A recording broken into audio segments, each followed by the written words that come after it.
Welcome to the Tech Egg. Don't get scrambled. Enjoy the video. You'll start by ensuring power and a clean connection state. Charge both earbuds to at least 30% and the case to 20% so resets complete reliably. Once done, remove the earbuds and leave the case open. This prevents accidental reconnection. Then, on your phone or device, forget or remove the JBL Wave from Bluetooth.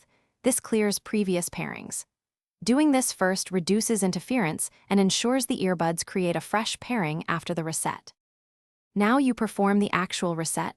Press and hold both earbud touch panels or physical buttons simultaneously for about 10 to 15 seconds. Make sure the charging case stays open during this time so the earbuds can properly enter reset mode. You'll see LED behavior, flashing, or a color shift that signals the reset succeeded. If nothing appears, release and retry once. Sometimes holding a bit longer ensures the firmware state clears, and the earbuds return to factory defaults. Finish by repairing. Close the case for 5 seconds, reopen it, then enable Bluetooth on your device and select the JBL Wave when it appears. You should pair as new hardware. This restores stereo linking and settings. If pairing fails, power cycle your phone and repeat the reset.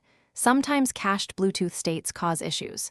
If problems persist, update the earbuds firmware using the JBL app or contact support. That troubleshooting step fixes most firmware or compatibility glitches quickly. Thanks for watching. Consider subscribing if I helped unscramble your problems.